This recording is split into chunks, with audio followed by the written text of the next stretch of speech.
بسم اللہ الرحمن الرحیم نحمده نصلی علی رسوله الکریم اما بعد فاعوذ باللہ من الشیطان الرجیم بسم اللہ الرحمن الرحیم سورہ بقرہ آیت مبارکہ نمبر 10 فی قلوبہم مرض فزادہم اللہ مرضا ولہم عذاب علیم بما کانوا یکذبون۔ ان کے دلوں میں بیماری ہے، روگ ہے، پس بڑھائی گئی ان کی بیماری، اور ان کے لیے تو دردناک عذاب ہے بسبب اس جھوٹ کے جو بول رہے تھے۔ اس آیت مبارکہ میں اللہ تعالیٰ بتا رہے ہیں ان کے دلوں میں جو روگ ہے، بیماری ہے، وہ نفاق کی وجہ سے، جھوٹ بولنے کی وجہ سے ان کے دلوں میں بیماری ہے۔ بیماری یعنی کہ غیر شعوری نفاق جو ان کے دلوں میں پیدا ہو چکا ہے۔ یہ ساری تفصیل سے آپ غور کر رہے ہیں کہ منافقین کا جہاں سے ذکر آیا اس کی تفصیل بتائی جا رہی ہے، کیونکہ جو نفاق ہے وہ ایک خطرناک بیماری ہے، غیر شعوری نفاق خصوصی طور پر۔ ایک تو جن لوگوں کو اپنے نفاق کا شعور، جو نبی صلی اللہ علیہ وسلم کی محفلوں میں بیٹھتے تھے آ کے اور ان کا ذہن یہی ہوتا تھا کہ ہم نے توبہ نعوذ باللہ نبی صلی اللہ علیہ وسلم کو دھوکہ دینا ہے، کہ محمد کو دھوکہ دینا ہے صلی اللہ علیہ وسلم، تو وہ تو آتے تھے، ان کے اندر تو شعوری نفاق تھا۔ اکثر و بیشتر وہ لوگ مدینے میں تھے کہ جنہیں یہی تھا کہ ہم آ رہے ہیں، بیٹھ رہے ہیں اور ہم مسلمانوں کو دھوکہ دے رہے ہیں۔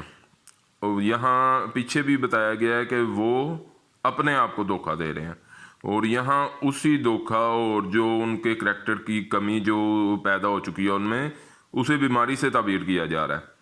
اور بتایا جا رہا ہے پس بڑھائی گئی ان کی بیماری۔ یہ بھی آپ اللہ رب العزت جو انسان جو چاہتا ہے اللہ تعالیٰ اس کے لیے اس کا وہی رستہ آسان کرتے ہیں۔ وہ بیماری جو انہوں نے اپنے دلوں میں پیدا کی، جس کے لیے وہ محنت کرتے تھے، جاتے تھے، بیٹھتے تھے اور نفاق کو اپنے پروان چڑھا رہے تھے، تو اللہ تعالیٰ بتا رہے ہیں اس بیماری کو ان کے لیے بڑھا دیا گیا، اور اس بیماری کے نتیجے میں انہیں کیا ملے گا؟ ان کے لیے تو دردناک عذاب ہے، عذاب علیم ان کے بارے میں آ رہا ہے۔ جو کافر ہیں آپ غور کریں تو ان کے بارے میں آیا تھا عذاب عظیم، اور ان کے لیے عذاب علیم، دردناک عذاب، بسبب اس جھوٹ کے جو بول رہے تھے۔ یعنی کہ وہ جو جھوٹ اور جو بیماریاں جو ان کے اندر پیدا ہو چکی،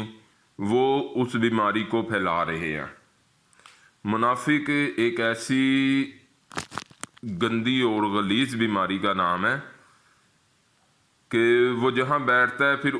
اور آج آپ غور کریں تو مسلمانوں کے اوپر آپ غور کریں تو وہ میرے خیال سے اکثر و بیشتر اس بیماری میں، غیر شعوری نفاق میں گرفتار ہوتے جا رہے ہیں۔ اس کی وجہ یہودیوں اور نصرانیوں اور ہندوؤں کی طرف زیادہ جھکاؤ، فلموں کے ذریعے، معاشرے میں ان کی جو ترقی ہے اس کے ذریعے، اور مسلمان کے کریکٹر میں یہ کمی پیدا ہو رہی ہے۔ اور آج کل جو یہودیوں اور نصرانیوں کے ذریعے جو سب سے بڑا میں سمجھتا ہوں مسلمانوں کے اوپر عذاب آیا ہوا ہے، وہ یہی کریکٹر کی کمی کہ غیر شعوری نفاق جو اس وقت وہاں پیدا ہوا تھا، اور غیر شعوری نفاق جو میں مسلمانوں کے بارے میں کہہ رہا ہوں، وہ کس وجہ سے؟ اکثر و بیشتر اس وجہ سے کہ قرآن ان کے گھروں میں ہے اور اس سے وہ مستفید نہیں ہو رہے، اور غیروں کی جو تعلیم ہے اس کے اوپر دن رات انہوں نے لگائے ہیں۔ صبح اٹھنا ہے، اسکول جانا ہے، دوپہر کو آنا ہے، پھر ٹیوشن جانا ہے، پھر ٹیوشن سے آنا ہے، پھر گھر آنا ہے، پھر گھر آ کے تیاری کرنی ہے۔ اور قرآن کے لیے ایک آیت پڑھنے کی روٹین سے ڈیوٹی نہیں دے سکتے ہم لوگ، اللہ ہمیں معاف کریں۔ بہرحال